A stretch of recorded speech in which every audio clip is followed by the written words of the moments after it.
Une personne qui partage ma vie puisse m'abandonner, comme ça, me trahir. J'utilise ces mots parce que c'est vrai qu'ils sont importants. Alors qu'il n'y a pas eu de tromperie. Alors qu'il n'y a pas eu de tromperie, où j'ai quand même beaucoup donné, où j'y ai cru, bon, comme toute relation, mais où j'y ai vraiment placé beaucoup d'espoir, beaucoup de temps. Du coup, fait qu'il y a un monde qui s'effondre autour de toi à ce moment-là.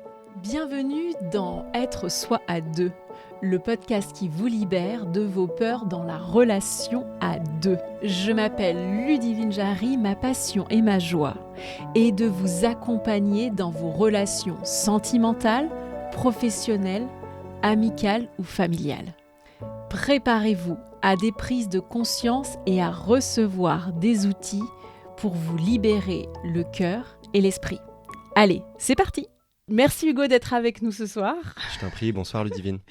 Aujourd'hui, on va parler de la séparation et savoir comment est-ce qu'on peut vivre une séparation saine et sereine. Alors, est-ce que tu peux nous raconter justement ta dernière séparation qui est assez fraîche en fait? Oui, exactement. C'était il y a 2 semaines de ça environ.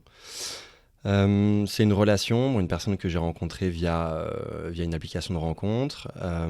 L'histoire s'est très bien déroulée, assez rapidement. Moi, je sortais d'une longue période de célibat. Premier bilan qui s'est fait autour de nos 1 an. À partir de là, ça s'est plutôt délité. Claire souhaite qu'on ait une discussion. Elle parle peu de nous deux. Elle parle surtout d'elle, de son mal-être, du fait qu'elle me tire vers le bas. Donc j'accepte les propos, pas de souci, mais j'essaie de savoir si elle m'aime encore, est-ce que j'ai fait quelque chose, qu'est-ce que j'ai fait de mal en fait. Et j'ai aucune réponse, c'est très difficile. Je suis face à quelqu'un qui est muré dans le silence, muré, je pense, dans son propre mal-être. Et donc je me dis, ok, pourquoi pas, c'est le temps de grandir aussi. Laisse la personne respirer, tu n'es pas là pour... voilà, c'est... Donc tu lui laisses de l'espace. Je lui laisse de l'espace. Incompréhension, tu lui laisses de l'espace. Bien sûr. Okay. Je laisse passer les jours, je veux absolument que ce soit elle qui revienne vers moi.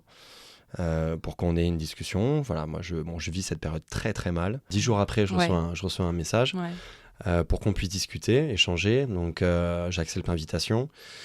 Et lorsqu'on se voit, je sens déjà quelque chose d'assez désagréable entre elle et moi, parce que moi, je suis plutôt avenant.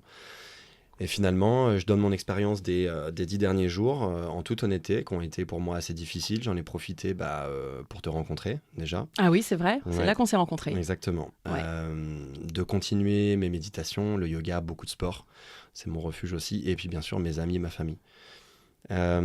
Alors, elle te dit quoi pendant ces... Tu sentais qu'elle était distante. Elle te dit quoi exactement? Très distante, elle me dit rien, comme à son habitude. Une peur de prison, donc j'essaie d'aller à la pêche aux informations. Je lui demande comment ça s'est passé. Je vois qu'on n'a pas du tout passé les mêmes 10 derniers jours. Elle, je pense, en a profité vraiment pour se retrouver elle-même. Elle avait l'air très sereine, très tranquille sur ce qui allait se passer par la suite. Et puis, après, très rapidement, j'ai senti que la discussion ne tournait pas du tout à mon avantage. J'ai été vexé, j'ai commencé à partir, elle m'a rattrapé, bon bref. Mélodrame, hein, c'est ça que tu me disais tout à l'heure. Toi, tu vis les choses de manière excessive. Finalement, après, ça part un peu en mélodrame. Je lui offre un cadeau. Où moi je suis assez fort là-dessus, c'est des choses que je note depuis qu'on se connaît, donc je lui offre ça, elle se met à craquer, à pleurer, comme quoi elle est horrible avec moi, et que moi je lui offre un cadeau qui... j'ai dû, ce qui a été d'autant plus douloureux pour moi, c'est que j'ai dû arracher le mot séparation, qui n'est d'ailleurs pas sorti de sa bouche, donc ça a été long, tu sais, ça a été un moment où on était dehors, je voulais pas partir et elle ne voulait pas partir. Et en même temps, c'était vraiment hyper désagréable. Ouais. Donc, à un moment donné, j'ai dû prononcer des mots qu'elle a acquiescé à moitié. Tu sentais, de toute façon. Oui, je sentais. Toi, t'es empathique, tu bien sens sûr. la situation. J'ai essayé de l'embrasser plusieurs fois. Il y a eu du recul, etc. Ah oui, donc, quand même. Ah non, bien sûr. Non, il y avait quelque chose de dramatique, mais de vrai en même temps derrière. Donc, je suis parti. Et après ça... Elle a demandé à me rappeler, chose que j'ai faite, pour ne toujours avoir aucune réponse, sauf celle de finalement, je t'appelais juste pour savoir comment tu allais. Et là, j'ai explosé. J'ai hurlé dans le téléphone. Et à la Alors fin... tu fais quoi? Tu l'insultes? Non, du tout, du tout. J'ai hurlé au bout de 15 minutes de discussion qui, en fait, à la fin, n'ont mené à rien. Et c'est là où je l'ai mis un petit peu devant le fait accompli et qu'elle me disait, en fait, encore une fois, à demi-mot, je t'appelle pour voir si tu vas bien. Donc, à partir de là, moi, j'ai vraiment hurlé, je me suis énervé. Je me suis calmé encore par la suite. On repart sur le principe du 0 et 100, yin et yang. Je suis entier dans mes réactions. Par contre, je me... T'arrives après à relativiser Exactement. rapidement. Voilà. Ça dure 1 seconde ou 2, pas plus. Et puis, je lui raccroche en disant, écoute, si tu sais pas, tu me parles plus. Et le jour où tu sais, tu m'appelles. Et entre-temps, salut. C'est pragmatique. Voilà. Et alors, tu l'as revu après cet échange téléphonique ou pas? Non, elle m'a envoyé un message pour un triathlon que j'ai fait la semaine d'après, savoir si tout s'était bien déroulé. Je lui ai répondu juste merci. Donc là, c'est les derniers messages. C'est les derniers messages. Et c'est terminé. Voilà. Comment tu te sens aujourd'hui, alors que c'est toi qui as mis des mots sur la séparation? Comment toi, tu te sens aujourd'hui? C'est un sentiment de lassitude énorme, tu sais, quand tu t'investis. Et puis, on en reparlera sûrement, mais moi, l'investissement dans une relation, il est à 120%. Comment tu t'es senti? Replonge-toi ce week-end, profonde tristesse, lassitude. Oui, mais c'est pas que ça. Il y a un autre truc et une autre émotion derrière. C'était quoi comme sensation? Il y a eu de la colère de m'avoir trahi. Voilà. Il y a cette blessure de trahison quand même qui revient tout le temps. Bien sûr, parce que il y a eu le choc, bien sûr. Il y a eu la tristesse, je pense, en deuxième. La colère arrive à petits pas. Et dans cette colère, il y a effectivement le sentiment de trahison, qui revient quand même souvent chez moi, sur mes relations passées. Que ce soit je veux dire amicale et sentimentale. Ouais, même familiale. Et familiale. Oui, bien sûr. Alors, ok, il est là le vrai sujet.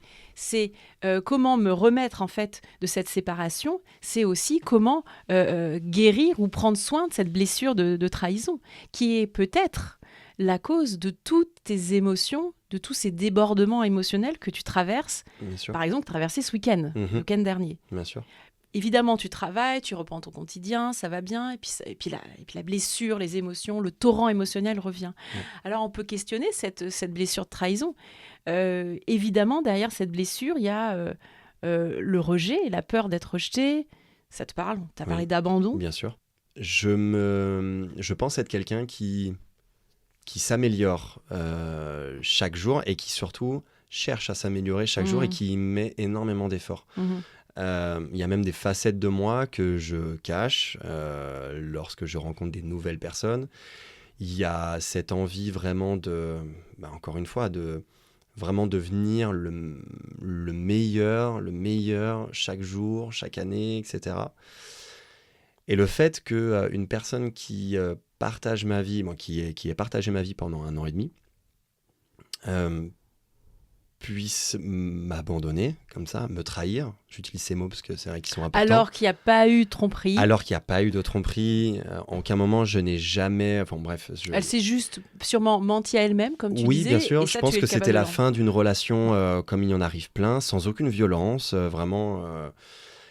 Mais du coup, effectivement, le questionnement, l'introspection qui vient après la fin d'une relation comme ça, où j'ai quand même beaucoup donné, où j'y ai cru, comme toute relation, mais où j'y ai vraiment placé beaucoup d'espoir, beaucoup de temps, et beaucoup aussi peut-être de changements, d'amélioration sur moi-même, etc., qui en fait n'étaient peut-être pas utiles. Du coup, fait qu'il y a un monde qui s'effondre autour de toi à ce moment-là. C'est quoi pour toi une relation réussie? C'est une relation avec du respect.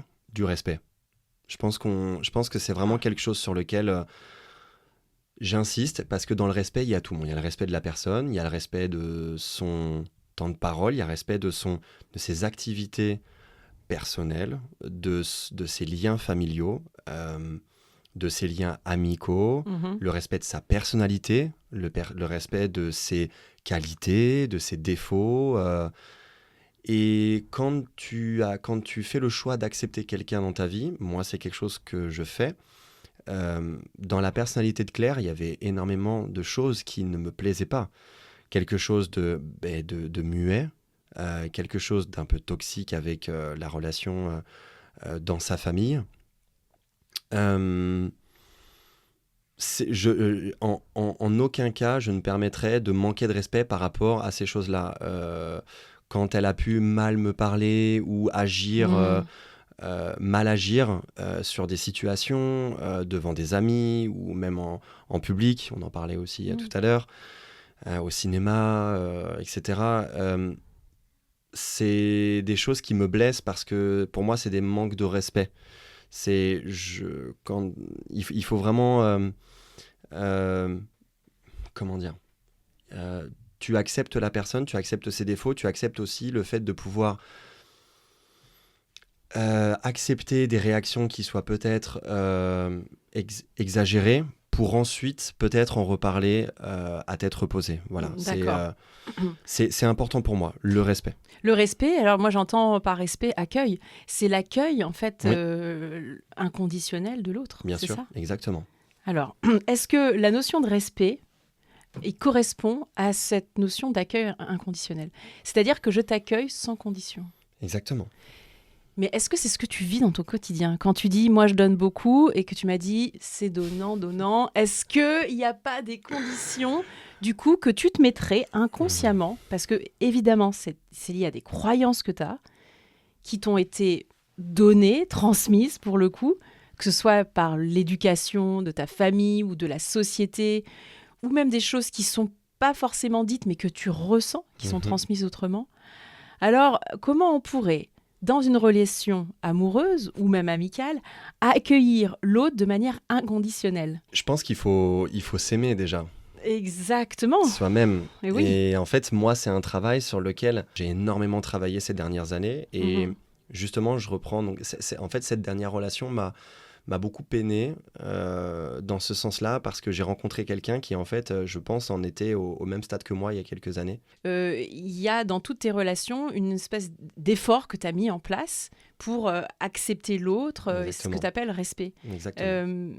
Mais quand je me force, c'est pas de l'amour pour moi. Est-ce que le fait de se forcer à faire des choses qu'on n'a pas envie de faire, est-ce que déjà c'est un acte d'amour pour soi? Observe que dans toutes tes relations, par exemple que ce soit avec ta mère, tu as toujours été dans ce mouvement de « il faut que ». Ça te parle? Je suis en relation avec quelqu'un et je pense que tu peux te l'entendre dans ta tête dire « il faut que je fasse ça avec Claire, il faut ». Et puis surtout, tu attends qu'elle fasse pareil. Il faudrait qu'elle fasse ça, il faudrait. Mais ça, est-ce que vraiment c'est un lien d'amour? Je sens plus de rigidité, de force, d'obligation que de liberté. Est-ce que l'amour inconditionnel, ça serait pas justement synonyme de liberté? Je t'aime comme tu es. Bien sûr. Mais je pense que c'était le message que je passais par le respect. Exactement. Tu Alors, vois on parle de ça. Le truc, c'est que tu attends que l'autre ait du respect, puis tu me parles aussi du respect que tu as pour toi. Observe que lorsqu'il y a des blessures comme ça de trahison, en fait, dans toutes nos relations, l'environnement extérieur est miroir de soi. Donc, lorsque j'accuse quelqu'un de m'avoir trahi, c'est subjectif, on va prendre ça tel qu'il est. Oui. Est-ce que, inconsciemment, il n'y aurait pas une partie de moi que je trahis aussi?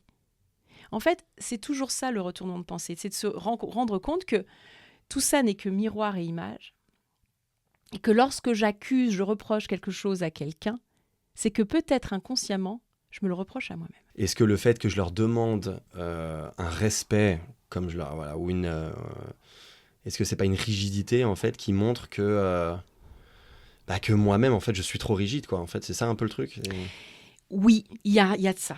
C'est beau que tu le formules à ta manière. Donc, ça te permet, en fait, de dire « Waouh, j'ouvre un truc que je n'avais pas vu avant. Ouais. » Ça me permet d'aller chercher d'autres réponses et d'aller vivre la séparation, pas comme avant, autrement, avec d'autres outils, une autre ouverture d'esprit. Oui. Donc oui, ça veut dire que parfois, je peux être rigide. Oui. Que parfois, en fait, je m'enferme dans ces formes d'obligation, d'injonction, parce qu'il y a un diktat derrière tout ça, de perfection, de perfectionnisme. Je te rejoins totalement. Effectivement, je suis perfectionniste. Je ne supporte pas la défaite. Dans mes activités sportives, je ne supporte pas de faire moins bien que la fois d'avant. Ma famille, et je le dis, ça en fera sourire certains, mais j'ai une famille parfaite. On partage tout, on n'a aucun non-dit, on n'a pas de bagages dans notre famille à ce niveau-là. On est des personnes qui communiquent beaucoup et on est très très proches. Enfin bref, on est dans un cadre idyllique, au milieu de la forêt, avec des enfants qui courent, tout le monde qui s'aime. Enfin, c'est très perturbant, je pense, pour quelqu'un qui vient de l'extérieur et ce qui d'ailleurs est toujours revenu dans chacune de mes relations.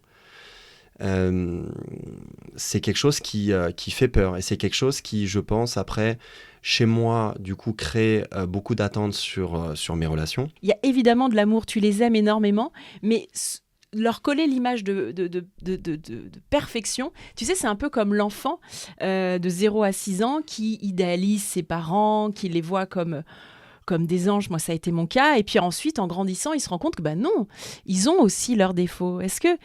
Voilà. C'est comme si, par amour pour eux, et je le comprends très bien, ça te protège en fait.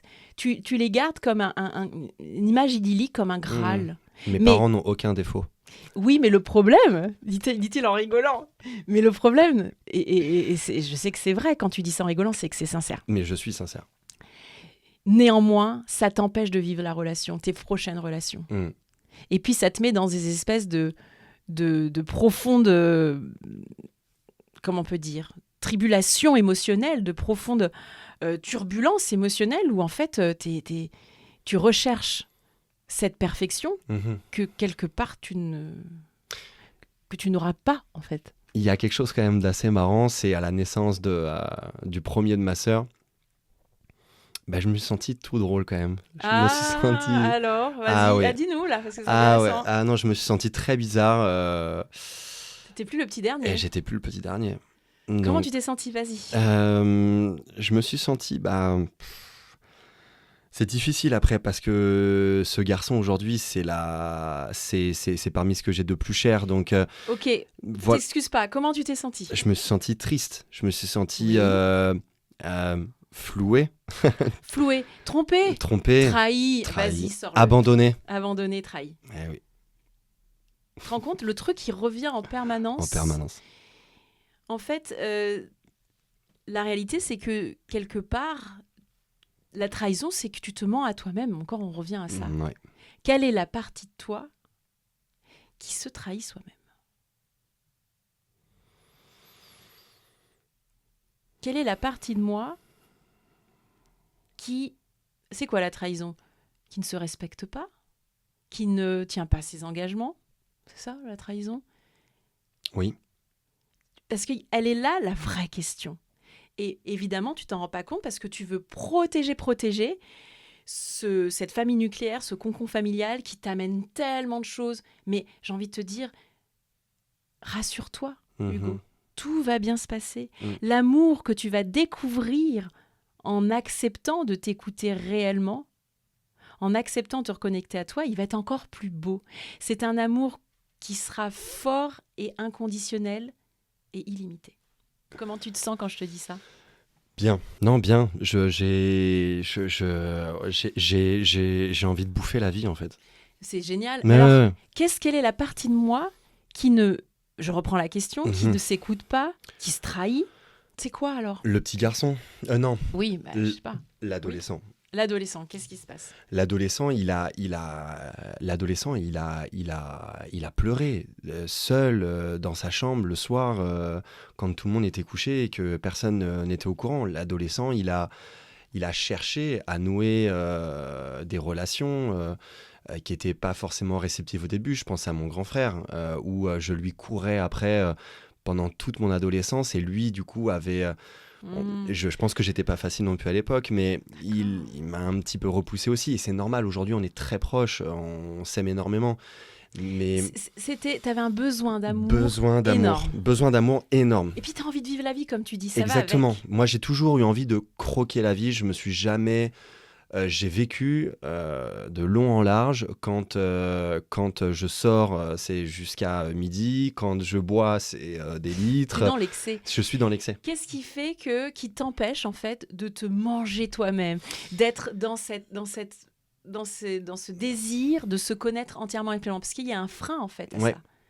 Ben, je pense la première chose qui me revient, c'est bien sûr la peur de retrouver ce petit garçon, déjà. La peur d'être déçu, en fait, à nouveau. Déçu de quoi? La peur de la trahison, encore. Enfin, la peur de la déception. Si je suis entier, Oui. si je suis tel que je suis, Oui. si je baisse les épaules, si je Ouais. fais pas mon sport, tous Ouais. ces trucs-là. Non. Non, quoi? Ah, aujourd'hui, j'ai une discipline qui fait que je ne lâche rien. Ok, qu'est-ce qui se passe? Imaginons, Ouais. Hugo, tu lâches tout. Ouais. Aujourd'hui, à partir de demain, je lâche ma discipline. Je ne vais plus voir ma mère. Le Parce vide. qu'en fait, et en fait, c'est ça le plus grand frein. C'est que tu es en train, à travers la blessure de la trahison, de fuir en fait cette peur du vide. Et c'est quoi le vide, dis-moi? L'ennui. Ok, l'ennui. Le néant. L'ennui amène de la réflexion. La réflexion emmène des pensées. Ok. Et les pensées emmènent... T'as peur de tes pensées. Ah oui. Tu te rends compte qu'en fait, Ouais. le grand frein, c'est que t'as peur de toi. Oui.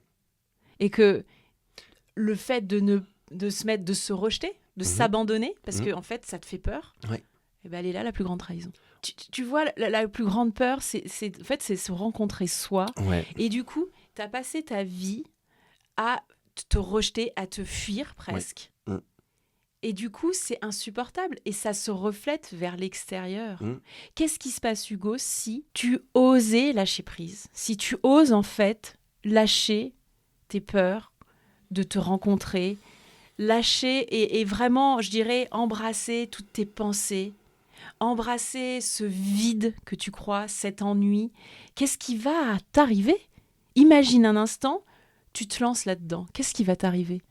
Je pense beaucoup de positif, mais pour moi, une sensation de vide. C'est comme si tu mourais, quoi. Non? Oui. Eh bien, la réalité, c'est que c'est vrai, en fait. Il y a la mort, si tu veux vraiment te dépasser. Parce qu'en fait, il y a une envie de vivre la vie.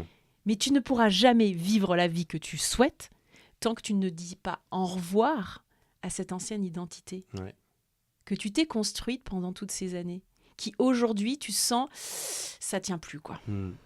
Exactement. J'ai du mal à faire le deuil. T'as du mal à faire le deuil. Je veux le faire et je n'y arrive pas. Faire le deuil de toutes ces années qui étaient peut-être idylliques, qui s'est bien passé. Mais au-delà de ça, il y a même un autre deuil. Mais oui, on parle du deuil du truc qui était trop bien. Du deuil et la de l'enfant. réalité, c'est que en se laissant porter, en lâchant prise, tu vas évidemment retrouver ta véritable nature. Parce qu'il n'y a que ça qui existe. Il n'y a pas autre chose qui existe. Si j'enlève toutes mes peurs, qu'est-ce qui reste? Vas-y, imagine, t'enlèves toutes tes peurs, toutes tes angoisses. Qu'est-ce qui reste? Que de la joie. Et ouais, il reste que de l'amour et que de la joie.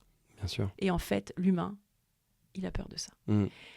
Donc, à chaque fois que tu vas sentir la trahison, de la colère, parce que je sais que c'est quelque chose qui est important, ce côté très colérique chez toi, en fait, c'est juste le signal de ton angoisse de lâcher prise, de se rencontrer, de se connaître, de s'écouter et de s'aimer entièrement et pleinement.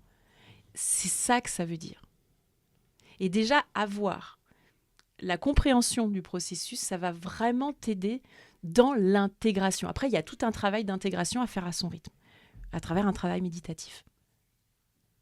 Alors, comment tu te sens quand je te dis ça? Bien.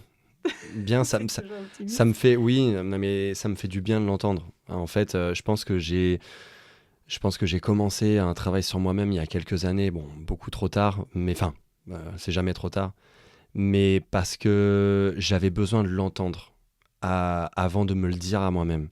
Oui, très bien. J'ai besoin de compliments. Oh, c'est trop mignon. C'est vrai. Ouais. J'ai besoin de compliments, j'ai besoin qu'on me dise que tout ira bien, voilà. que tu es bien. En fait, tu as besoin d'être sûr. Exactement. Mais alors, tu vas te tartiner à Ouais. partir d'aujourd'hui, de demain. Là, tu vas commencer de se rassurer et de parler à ce petit enfant, dire, mais en fait, Ouais. tu vas le prendre par la main. Ouais. Est-ce qu'on peut fermer les yeux un instant ? Ouais. S'imaginer que tu vas prendre ce petit Hugo par la main qui est flippé du néant, du vide, d'accord ? De se rencontrer, de se connaître, de s'accepter. Ça paraît bizarre, mais c'est ce qu'il vit. Il dit, mais qu'est-ce qui va se passer si en fait, je suis moi ? Il imagine que c'est un grand néant et un grand vide. Alors tu vas le prendre par la main et tu vas lui dire que tout va bien se passer parce que tu es à ses côtés. Il a besoin de se sentir accompagné, validé, aimé pour juste ce qu'il est. Et toi, tu vas pas le lâcher. Parce que l'amour que tu as pour lui est bien plus grand et puissant que tout ce que tu as pu connaître jusqu'à maintenant. Alors tu gardes cet enfant dans les mains, dans les bras, tu le regardes dans les yeux, avec ton cœur, tu lui parles et tu lui dis que tout va bien se passer, qu'à partir d'aujourd'hui, tu as compris, vous allez faire le chemin ensemble et qu'il ne sera pas déçu, abandonné, rejeté. Alors, comment tu te sens ? Super bien. Toujours mignon avec son petit sourire. Ah non, mais non, vraiment. mais réellement, le vrai. Vraiment super bien. J'ai adoré être enfant. J'ai adoré ces années et je m'en veux tellement aujourd'hui d'avoir vécu ces années d'adolescence assez difficiles. Je regrette rien, sans souci, mais je pense que j'ai perdu du temps et que j'ai envie de le rattraper aujourd'hui. Et vraiment d'entendre ça, ça me te booste, hein ? Ça me booste, Allez, on y va ? Ouais, bien sûr, ça me réchauffe le cœur. Il faut du courage. Hein ? Bien sûr. Sécuriser son enfant Bien sûr. pour dire que maintenant, il est temps de montrer qui tu es vraiment. Et d'aller s'écouter. Et quand t'as pas envie de faire un truc, ne le fais pas. Ça va être dur, ça. Hein ? Oui, très dur. Il est là le travail. Parce que si tu fais un truc que t'as pas envie de faire, tu te trahis. Tu trahis l'enfant. Il fait, mais non, mais moi je voulais jouer. Oui, bon, tais-toi. On jouera pas. T'imagines la frustration ? Et puis alors la colère, elle sort à un moment donné, hein. Sous d'autres formes et machin, mais elle sortira, la colère de l'enfant. Le travail, il est là. Tu sais t'écouter, tu sais t'aimer. Maintenant, respecte-toi. Alors une dernière fois, comment tu te sens ? Mais j'aimerais que tu me dises, à partir peut-être les yeux fermés, dans ton corps, dans ton cœur, comment tu te sens ? Parce qu'on a beaucoup parlé avec la tête, maintenant avec le mental. Les émotions, comment ça bouge à l'intérieur de toi ? Franchement, j'ai envie de sauter par la fenêtre et de voler. Non mais c'est vraiment, vrai, tu sens un truc puissant. Mais vraiment, non mais okay. Ça se situe où vraiment, dans ton corps ? Là. Eh ben ouais, plexus solaire. Vraiment là. Non mais c'est génial. Ouais, vraiment. Tu t'es reconnecté à ta puissance de création. Vraiment. Alors ça c'est bien, c'est un super moteur. Bien sûr. Quand j'entends ça, tu vois, Claire n'existe plus, les soucis du quotidien n'existent plus. Je vais m'inscrire à un stage d'aviron, j'ai envie d'aller chanter. Tu vois, j'ai envie de. Par contre, j'ai pas envie de devenir non plus complètement malade dans des activités. Tu vois, j'ai envie de rester cohérent, ne pas non plus me jeter. Tout cas... Mais voilà, je sais que, franchement, alors, tu vois, je sais que je plais pas, qu'il y a beaucoup de gens à qui j'ai pas plu quand j'étais plus jeune, parce qu'on me disait souvent prétentieux. Et en fait, c'est faux. Je pense que j'ai toujours été juste sûr de moi et que je connais mes qualités. Et que c'est pour ça que j'ai beaucoup d'amis et d'amis proches et de très longue date. Moi, j'ai des amis que je connais depuis 15, 20, 25 ans. Et parce que j'ai plein de qualités, parce que j'ai su les garder, Et ça me fait chier, vraiment chier, pardon, je te dis, pas d'avoir gâché ces années, mais franchement, de ne pas avoir été vraiment moi-même, tu vois, c'est... Quelles années ? Là, je pense, entre... Bah alors, il y a 2 périodes, je pense. Il y a vraiment la période... Collège, je pense que je me suis apporté énormément de soucis avec ces histoires Et t'étais pas toi-même. sentimentales. J'étais pas moi-même. Mais bon, j'ai quand même vécu, c'était cool, j'ai pas... Voilà.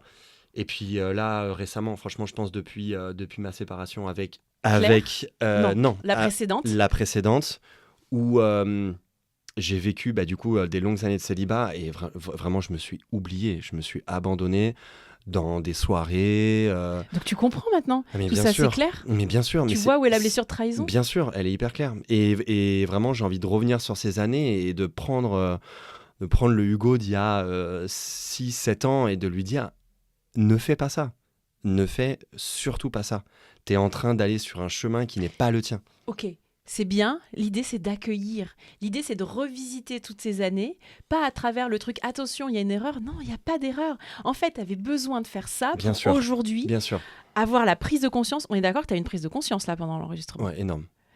D'avoir cette prise de conscience aujourd'hui. Donc en fait, l'idée, c'est effectivement en te changeant toi dans ton quotidien, en écoutant tes envies et tes joies et en les respectant, que tu vas indirectement modifier ton passé. Vraiment. Parce que tu vas modifier tes cellules, ta manière de penser. Les gens vont dire « Ah, il est différent ». Forcément, tout ce qui est derrière, ça va être impacté. Ça, après, c'est de la métaphysique. Ouais. Donc, attention aux injonctions, tu vois. Tu n'as fait aucune erreur. Oui, je suis d'accord avec toi. Je reprécise ça. Oui, je suis d'accord avec toi, effectivement. Après, mais c'est normal. Observe. Tiens, je suis en train de me dire que j'ai encore fait une erreur. Ah, c'est rigolo. On baisse les épaules, on respire par le ventre. Et la phrase que je dis à tout le monde, c'est « Qu'est-ce qui me mettrait en joie dans l'instant présent ?» Et en fait, se laisser guider par cette envie et cette joie. C'est ça dont tu as besoin le plus. Ça s'appelle de la souplesse. Ça s'appelle avoir le courage, attention Hugo, avoir le courage de respecter ses envies et ses joies. Pour toi, ça va être un vrai challenge, mais je sais que tu vas être capable parce que tu as senti la puissance activée de création là. Donc ça y est, t'es en marche. Il y a besoin, je pense, d'un accompagnement, on verra ensemble plus tard, parce qu'il y a d'autres... Le centre de la sécurité, le centre de la création aussi, à bien ouvrir, à bien stabiliser, l'amour inconditionnel qui va forcément naturellement s'exprimer, dire sa vérité au niveau de la gorge, avoir une vision claire et un discernement propre entre mes envies et mes peurs. Et ensuite, t'es connecté à ton intuition tout naturellement. Je te remercie. Merci à toi, Ludivine. Et tu pourras revenir quand tu veux. Avec grand plaisir. Pour nous expliquer comment ça s'est terminé, cette suite de séparation. Merci, avec grand plaisir. Si vous avez aimé cet épisode, laissez un commentaire sur Apple Podcast ou sur toute autre plateforme. Si vous vous sentez prêt et prête à être accompagné, alors rejoignez notre communauté sur Instagram en tapant Ludivine Jarry tout attaché et cliquez sur le lien dans ma bio pour recevoir gratuitement la méthode pour être soi à deux. Ou sinon, écrivez-moi sur ludivinejarry.fr, ludivinejarry.fr. À très vite!